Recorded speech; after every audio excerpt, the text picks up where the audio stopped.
Digital currency यानी bitcoin, Ethereum, डोजेकॉइन, इस तरह के करेंसीज जो है उनको डिजिटल करेंसी बोला जाता है, क्योंकि ये पेपर में नहीं होता है, ये मेटल में नहीं होता है, ये डिजिटली प्रोक्योर किया जाता है।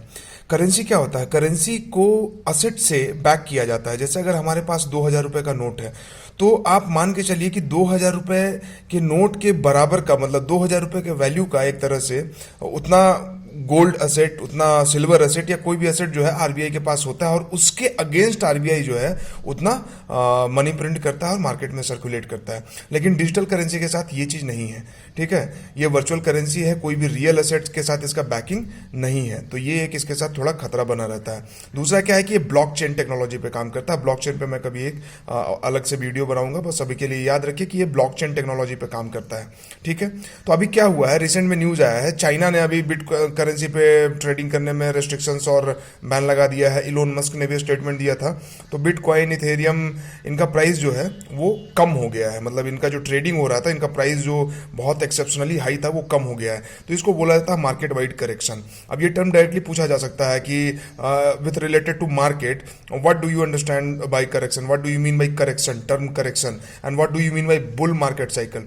तो करेक्शन क्या होता है? देखिए, किसी भी चीज़ का जब अगर हवा बन जाए कि ये बहुत ज़्यादा फायदा करने वाला, बहुत ज़्यादा फायदा करने वाला है, भाई इसमें इन्वेस्ट करो, बहुत इसका दाम बढ़ने वाला है फ्यूचर में, तो आज 50 रुपये में मिल रहा है, कल ये 100 रुपये में बिकेगा, तो अभी खरीद लो, तो सब रश करते हैं, दौड़ते हैं, बैल की तरह दौड़ के जाते हैं और सारा माल खरीद लेते हैं। तो इसको बुल मार्केट साइकिल बोलते हैं, मतलब बुलिश मार्केट है, मतलब हर कोई अभी खरीद रहा है, ठीक है। और उसके बाद प्राइस जो है वो इसका एक्सेप्शनली हाई होने लगता है। 50 रुपये का मटेरियल था, ये 100 का हो जाएगा, 150 का हो जाएगा, 200 का हो जाएगा। फिर क्या होता है, मार्केट इतना बेवकूफ़ तो है नहीं और लोग इतने बेवकूफ़ तो है नहीं, और जैसे ही प्राइस किसी भी चीज़ का एक्सेप्शनली हाई हो जाता है तो लगता है कि भाई अरे अब इतना ज़्यादा दाम बढ़ गया, तो उसका दाम तो अब नीचे ही आएगा, ऊपर नहीं जाएगा। तो लोग क्या करते हैं, क्या बेचना शुरू कर देते हैं। जो भी बुल बन के गए थे, अब एक तरह से समझिए कि बेयर बन के बाहर निकलते हैं। अगर आपने हर्षद मेहता की सीरीज देखी होगी तो बुल और बेयर आपको समझ में अच्छे से आता होगा। बेयर बन जाते हैं, जो भी माल उन्होंने स्टॉक करके रखा था वो बेचना शुरू कर देते हैं।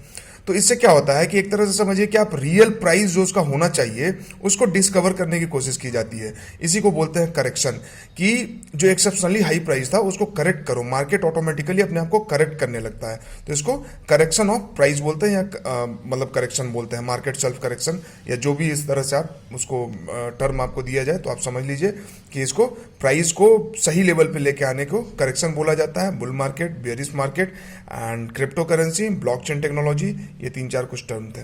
Thank you.